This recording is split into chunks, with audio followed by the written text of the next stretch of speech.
Boa tarde, meus amigos. Sou Fernando Salvino, diário de um parapsíquico. Estou de volta aqui para continuar o nosso vídeo da série Estado Vibracional e hoje vou falar fazer um comentário prático e não teórico sobre o artigo publicado no Journal of Conscientiology. Esse journal foi publicado em outubro de 2008, ligados aos anais do segundo simpósio internacional de pesquisa conscienciológica. O nome do artigo chama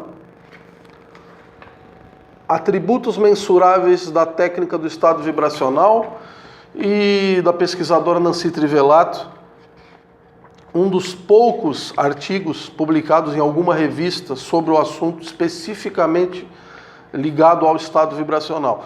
O estado vibracional, para você que não é um especialista no assunto, ele foi citado em algumas obras, de um modo direto ou indireto, na obra de Robert Monroe, na obra de Robert Krukal também, não especificamente assim, mas citando o fenômeno do estado vibracional como um assunto ligado ao processo da produção, ligado ao processo da fenomenologia, da projeção lúcida da consciência para fora do corpo, ou ligado ao campo da projeciologia, ou como você já deve estar mais habituado a ouvir nas redes sociais ou nos canais da internet, que é o fenômeno da projeção astral, ou projeção do corpo astral, que é uma nomenclatura antiga, ligada à época de Silvan Mundum, quando ele publicou The Projection of the Astral Body, que é o primeiro clássico da projeciologia, publicado no planeta. Foi o start da projeciologia. Então, o estado vibracional é um fenômeno totalmente ligado à projeção lúcida para fora do corpo, porque ele, quando acionado de maneira potente dentro do espectro do estado vibracional, ele facilita totalmente a descoincidência do psicossoma ou do corpo astral e viabiliza com que nós possamos nos projetar lucidamente para fora do corpo.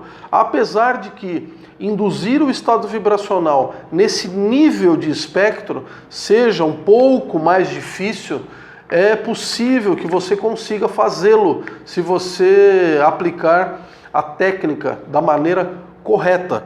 Então, por isso que eu vou falar sobre os atributos, porque os atributos, eles são exatamente as qualidades exigidas do praticante que vão fazer com que ele consiga alcançar o estado vibracional. O que significa isso? Significa que, se você é um hábil pintor, isso nada vai te ajudar a alcançar o estado vibracional.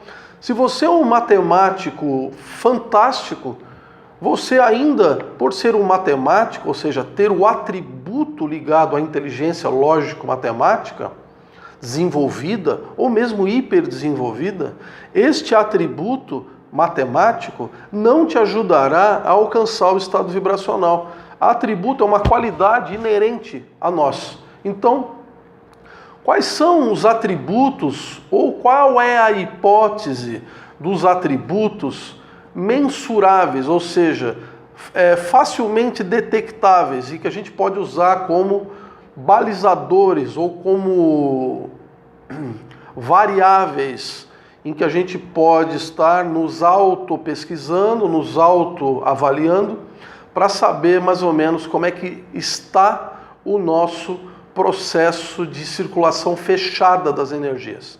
Porque esse artigo aqui, ele trata especificamente da circulação fechada das energias, que é a técnica, apesar da pesquisadora aqui propor a mudança de nomenclatura, o nome dado inicialmente é circulação fechada das energias, e vou usar esse nome porque eu pessoalmente prefiro e acho mais claro. Então, os atributos aqui são vários atributos. A pesquisadora, ela classifica em 4 grandes categorias. Eu não vou entrar no mérito detalhado de cada atributo desse e tal. Então, inicialmente, eu vou falar do que ela chama de atributos intraconscienciais intercorrentes e vou fazer uma relação desse tipo de atributo com o método da meditação do Qigong.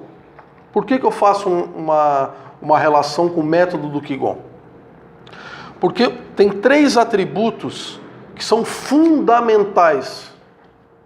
Por isso são intercorrentes. Eles correm junto com todos os demais atributos. Eles são essenciais.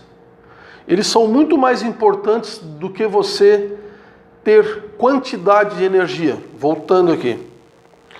Que são os atributos energossomáticos primários. Ele é muito mais importante do que você ter fluidez na sua energia. Porque a quantidade de energia é a quantidade aqui, do que a gente está falando aqui, que é a quantidade de energia livre que você tem para você circular, a energia disponível para você circular a sua energia. Não é energia total, é energia que você tem na sua mão ali, para você estar circulando.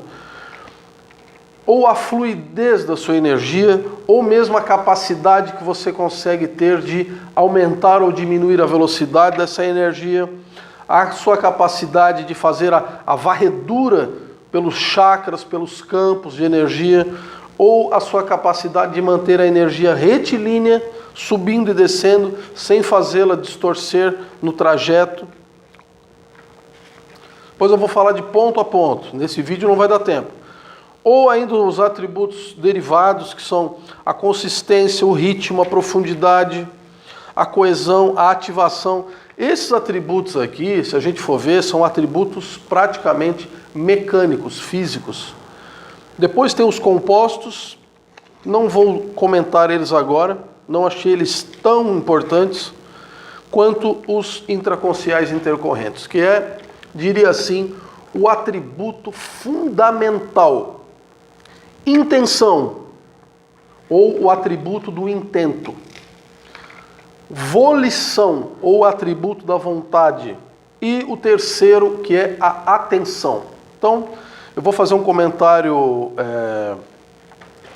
bastante prático, que é a meditação do Qigong, a meditação correta, a mais científica que eu conheço. Se você tiver outra, por gentileza, cite no blog, manda um e-mail para mim, me comunique de todos os métodos de meditação que eu já estudei e pratiquei. E ó, que não faz pouco tempo, desde 1994, nessa vida que eu pesquiso isso, tá? Já passei por linhas esotéricas, linhas do budismo, vários budismos, testei vários métodos e o método chinês, para mim, é o método mais completo e o método mais científico, detalhado, passo a passo, como é que é o processo de meditação. Então, a intencionalidade, a volição e a atenção. Isso é chamado de refinação de Yi Jing. Olha bem, refinação de Yi Jing. Yi é a intencionalidade, a boa intencionalidade, a intenção correta que precede a prática toda da meditação. E o Jing é a potência do praticante.